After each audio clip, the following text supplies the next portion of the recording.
La scène c'est son terrain, son territoire même, celui où Liane Folly rayonne en femme puissante et sexy, avec un spectacle La Folle reparenthèse écrit par ses soins, à mi-chemin entre humour, confession intime, imitation et chant. Dans la salle, les rires sont francs. Elle possède ce don d'être populaire et entraînante.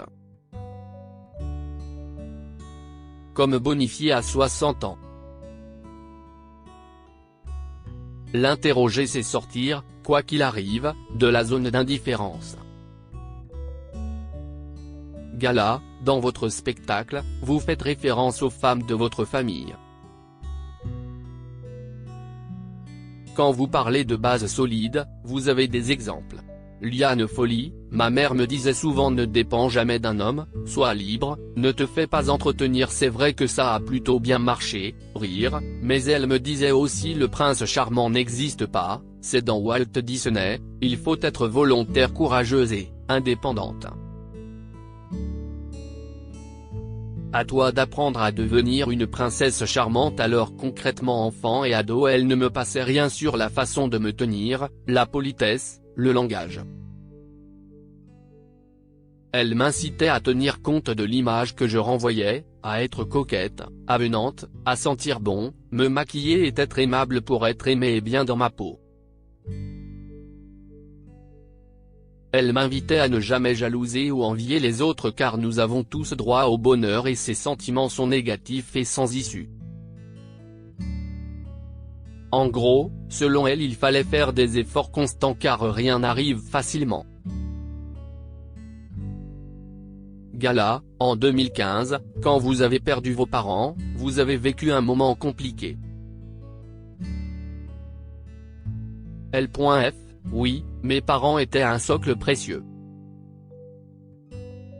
Ils s'aimaient depuis 60 ans, ils ont mis la barre très haute.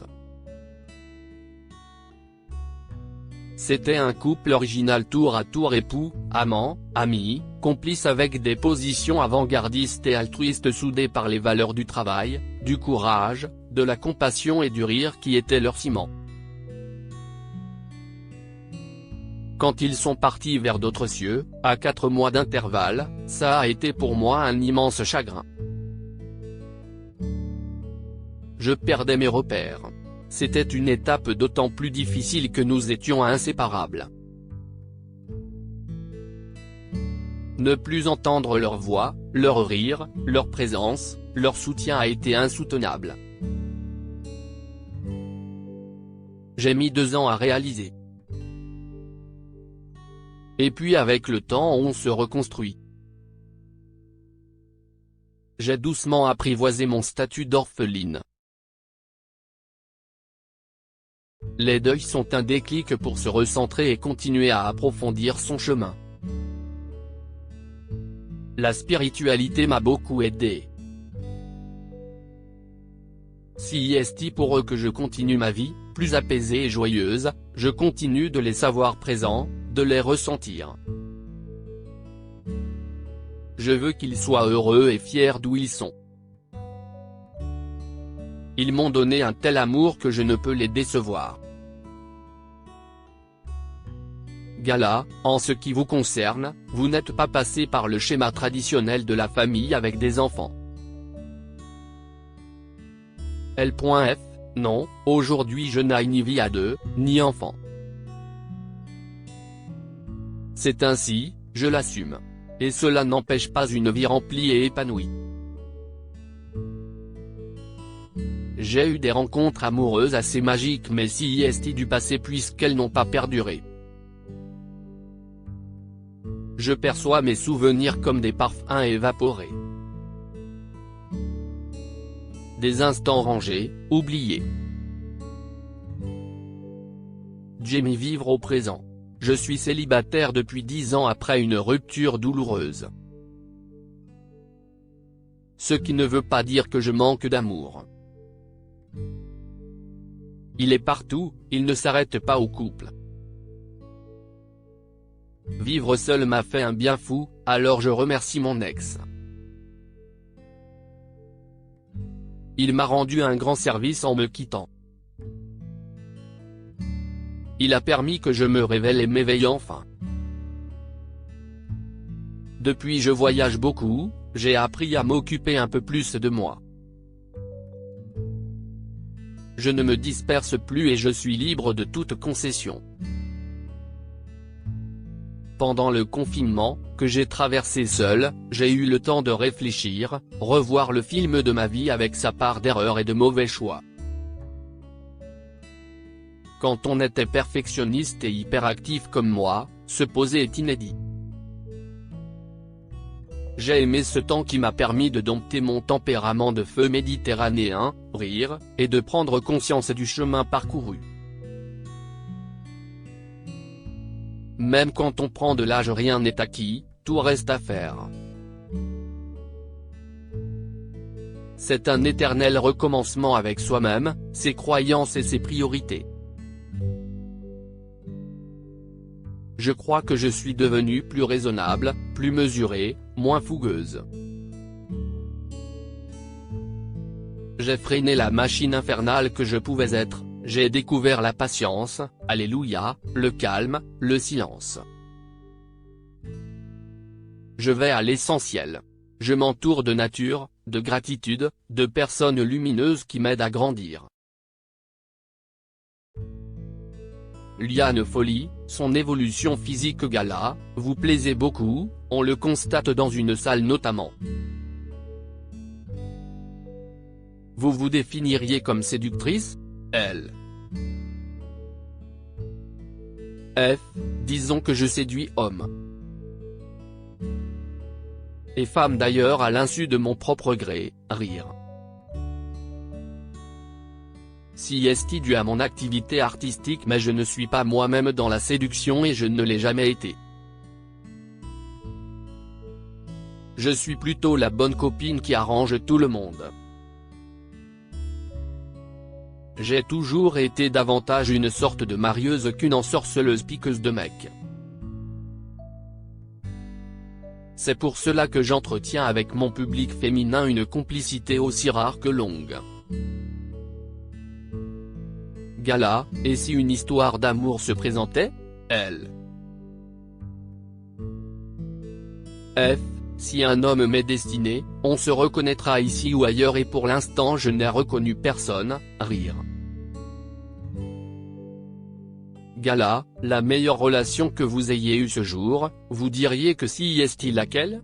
Elle. F, celle que j'ai avec mon alter ego depuis 28 ans, Laurent Baron, qui est mon manager et producteur mais avant tout mon meilleur ami, ma famille de cœur. C'est Eli Kaku qui nous a présenté au Québec en 1995.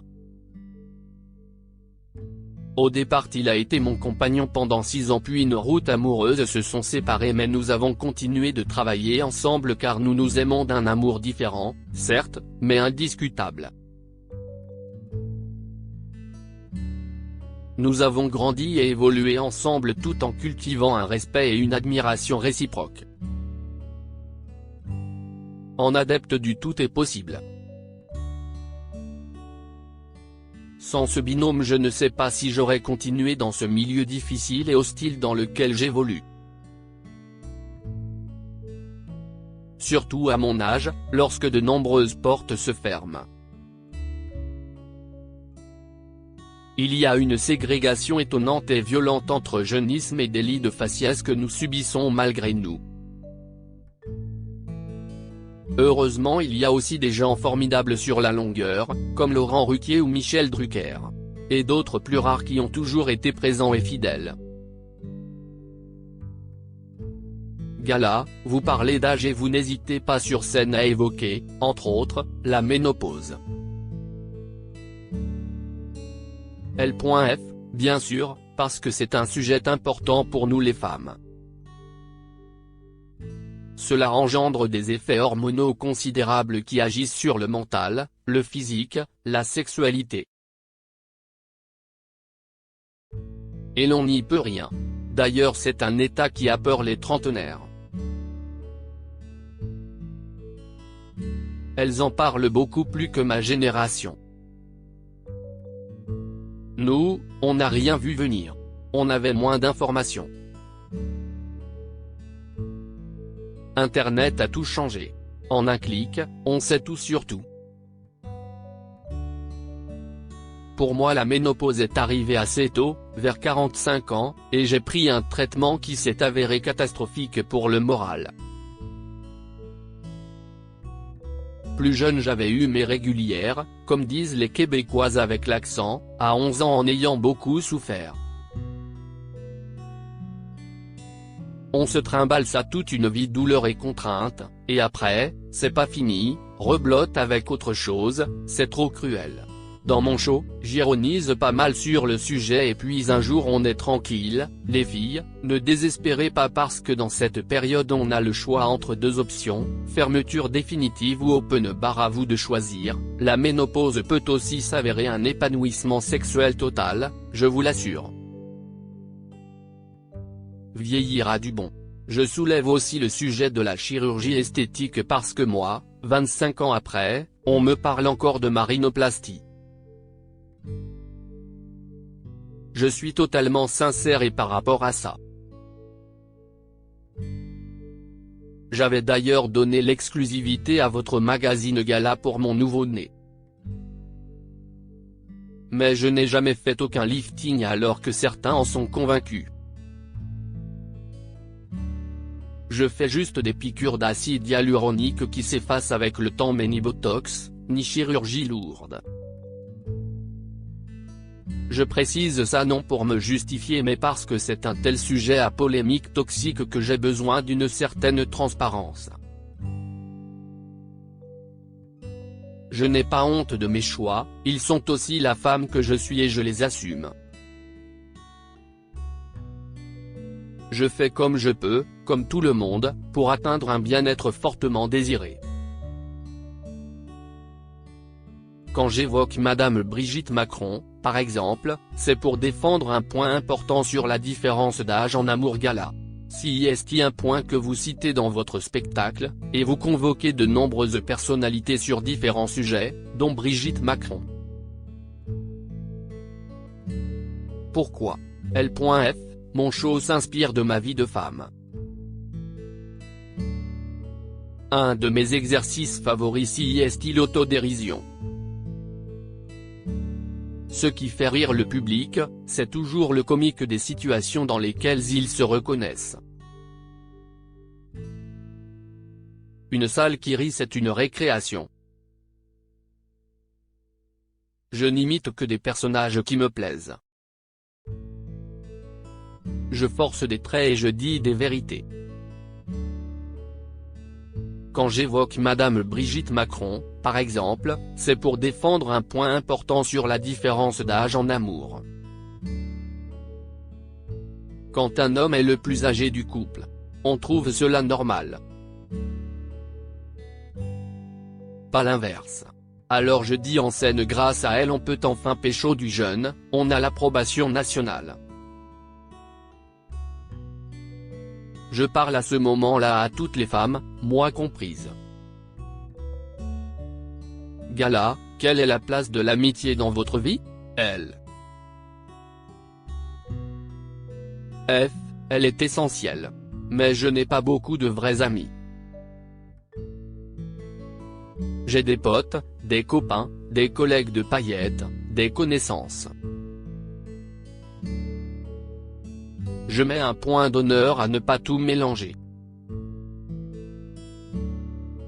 Je préfère garder une certaine hiérarchie car j'ai trop souvent été déçu, désenchanté ou en quête d'une attente vaine de réciprocité. J'ai la chance de compter dans ma vie une poignée d'amis merveilleux, sûrs. Ils se reconnaîtront. Pendant le confinement j'ai eu l'occasion de procéder à un tri naturel parce qu'avec la vie qui passe on réduit son cercle intime, on réalise la toxicité de certaines personnes pompeuses d'énergie et on s'en éloigne. On s'allège de certains qui demandent beaucoup trop et mal. La vie commence à 60 ans, je suis une sexygénaire épanouie, c'est ce que je me dis tous les matins en me rasant. Rire, en me regardant dans le miroir. Profiter du temps présent, c'est un job permanent, alors carpe diem.